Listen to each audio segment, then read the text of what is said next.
Halo, Assalamualaikum. Welcome back di channel Keluarga Rahmawan dan di fanpage Bright Kids Study Club. Kita mau melanjutkan membahas buku Bu Pena 5C, teman-teman ya. Masih di tema 6. Oke, saya akan bahas subtema latihan soal subtema 1 ya. Latihan soal subtema 1 di sini ada di halaman 29 ya. Langsung aja kita mulai dari muatan bahasa Indonesia. Bacalah paragraf berikut untuk menjawab soal nomor 1 sampai 5. Suhu sangat erat hubungannya dengan panas. Di dalam lingkungan, kadang-kadang pengertian suhu dan panas tidak dapat dibedakan. Jika seseorang menanyakan berapa derajat panas saat ini, orang yang ditanya kadang menjawab dengan 37 derajat. Jawaban ini tidak benar karena suhu dan panas adalah dua hal yang berbeda. Panas merupakan salah satu energi, sedangkan suhu merupakan derajat panas suatu benda ya. Lalu soalnya nomor 1, kata kunci yang tepat pada teks di atas adalah, kata kunci adalah kata yang sering diulang-ulang di dalam teks ya. Kata kunci dari teks di atas yang sering diulang-ulang adalah suhu dan panas ya. Lalu nomor 2, pokok pikiran pada teks di atas adalah, nah berdasarkan teks ini, kalau tadi kita udah baca ya, pokok pikirannya itu adalah tentang perbedaan panas dan suhu. Lalu nomor 3, jika seseorang menanyakan nilai derajat panas tubuhnya, orang yang ditanya menjawabnya dengan nilai 37 derajat. Kalimat tanya yang tepat untuk pernyataan tersebut adalah, kalau nanya derajat tubuh berarti berapa derajat panas tubuh saya, atau bisa juga berapa suhu tubuh saya ya. Oke, lanjut nomor 4, tuliskan ringkasan dari teks tersebut. Nah, untuk ringkasan ini teman-teman bisa membuat secara mandiri sesuai dengan ide teman-teman sendiri. Di sini saya berikan contoh ringkasan ya. Contoh ringkasan yang saya buat, suhu sangat erat kaitannya dengan panas, namun suhu dan panas adalah dua hal yang berbeda. Panas merupakan salah satu energi, sedangkan suhu merupakan derajat panas suatu benda. Lalu nomor 5, tuliskan kesimpulan dari teks tersebut. Kesimpulan juga teman-teman bisa buat mandiri. Di sini saya berikan contoh kesimpulan yang saya buat. Jadi, suhu dan panas adalah satu hal yang berbeda. Panas merupakan salah satu energi, sedangkan suhu merupakan derajat panas suatu benda. Jika seseorang menanyakan berapa derajat panas saat ini, jawaban yang benar yaitu tidak dinyatakan dengan derajat. Oke. Sekarang kita lanjut ke muatan IPA ya. Perhatikan gambar berikut. Sumber energi panas pada gambar adalah, ini adalah gambar orang yang sedang berkemah ya, dan mereka menyalakan api unggun. Berarti sumber energi panasnya adalah api unggun. Lalu nomor 2, sumber energi panas terbesar di bumi adalah, kita semua tahu sumber energi terbesar di bumi itu adalah matahari. Nomor 3, sumber panas yang digunakan ketika ibumu memasak air menggunakan kompor gas adalah api dari kompor gas ya. Lalu nomor 4, suhu tubuh normal manusia adalah titik-titik derajat Celcius. Suhu tubuh normal itu 36,5 sampai 37,2 derajat Celcius, teman-teman ya. Bagian tubuhmu yang digunakan untuk mendeteksi suhu tubuh adalah kening dan ketiak ya. Ketika menggunakan termometer, biasanya termometer diletakkan di dalam ketiak, atau ketika ibu memeriksa suhu tubuh kita, biasanya yang dipegang adalah kening ya. Jadi bagian tubuh yang untuk mendeteksi suhu itu adalah kening dan ketiak. Lalu nomor 5, tuliskan sumber energi panas dan manfaatnya pada gambar berikut. Ini gambar pakaian yang sedang dijemur ya. Sumber energi panasnya adalah matahari. Manfaatnya untuk mengeringkan pakaian yang sedang dijemur. Oke, kita lanjut ke halaman 30. Muatan SBDP. Nomor 1, nada-nada yang disusun secara berurutan dari nada paling rendah ke nada paling tinggi dinamakan tangga nada. Ingat ya, nada yang disusun berurutan dari paling rendah ke paling tinggi itu disebut tangga nada.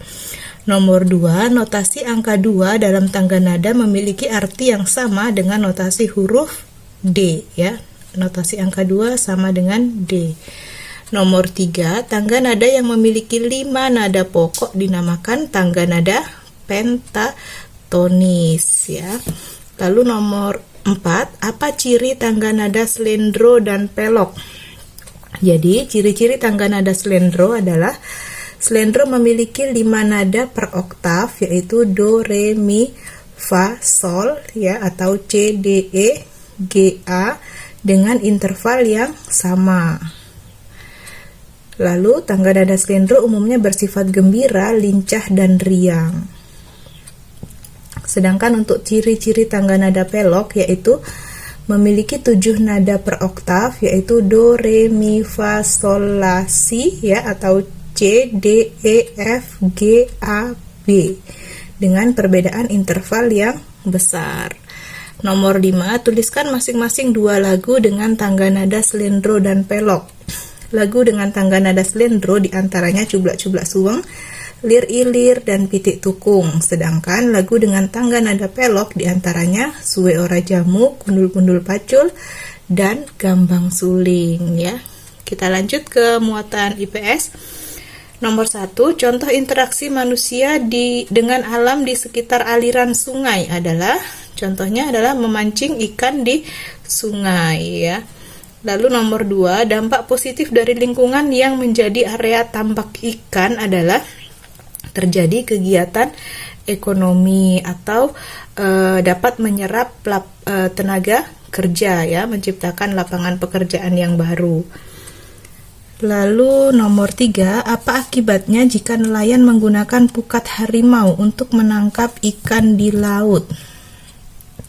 Jadi, akibatnya jika nelayan menggunakan pukat harimau adalah segala macam spesies ikan yang terjerat di jaring pukat harimau akan punah jika dilakukan secara terus-menerus. Lalu, yang kedua, merusak terumbu karang yang ada di dasar perairan akibat sapuan jaring dari pukat harimau. Menghancurkan tempat tinggal ikan yang ada di terumbu karang sehingga menimbulkan sebagian ikan mati walaupun tidak terjerat pukat harimau. Lalu yang keempat, merusak ekosistem laut karena ikan dan terumbu karangnya mati, dan juga membuat perairan menjadi keruh karena pasir-pasir yang ada di dasar perairan ikut terangkat ya. Nomor 4, tuliskan interaksi manusia dengan alam di lingkungan pedesaan. Contoh interaksi manusia dengan alam di lingkungan pedesaan itu adalah petani membajak sawah dengan kerbau ya. Nomor 5, tuliskan dampak positif dan negatif pantai dijadikan sebagai objek wisata. Dampak positifnya, pengembangan suatu objek wisata yang dilakukan dengan baik akan menghasilkan pendapatan ekonomi yang baik juga untuk masyarakat setempat. Lalu membuka lapangan pekerjaan yang baru untuk masyarakat lokal, baik itu sebagai pegawai bagian kebersihan, keamanan, ataupun yang lainnya yang sesuai dengan kemampuan masyarakat tersebut. Sedangkan dampak negatifnya adalah apabila suatu objek wisata terlalu padat dipenuhi oleh wisatawan dapat menyebabkan ketidaknyamanan bagi penduduk setempat dan membuat masyarakat setempat menjadi tidak nyaman ya. Lanjut, yang terakhir ini PKN ya. Nomor 1, menerima piala karena juara lomba adalah contoh hak pemenang lomba ya. Lalu nomor 2, kewajiban utama sebagai seorang siswa di kelas adalah kewajiban siswa di kelas itu belajar dan juga mematuhi peraturan sekolah. Lalu nomor 3, dalam melaksanakan kewajiban disertai dengan tanggung jawab. Tujuannya dalam melaksanakan kewajiban harus disertai dengan tanggung jawab. Tujuannya adalah agar kewajiban dapat dilakukan dengan sungguh-sungguh ya. Nomor 4, tuliskan hak dan kewajibanmu sebagai siswa di kelas. Hak kita mendapat pelajaran, kewajiban kita mematuhi aturan sekolah. Lalu nomor 5 terakhir, mengapa kita harus melaksanakan kewajiban dahulu sebelum menuntut hak? Karena dengan melaksanakan kewajiban akan tercipta rasa tanggung jawab atas semua yang sudah dilakukan. Oke, udah selesai pembahasan kita ya. Latihan soal subtema 1 halaman 29 sampai 30. Semoga bisa membantu teman-teman mengerjakan PR, tugas sekolah, ataupun jika teman-teman belajar mandiri di rumah. Jangan lupa like, comment, subscribe, dan share juga ke teman-teman yang lain agar lebih banyak yang bisa terbantu. Mohon maaf jika ada kekurangan. Thank you for watching. Bye-bye.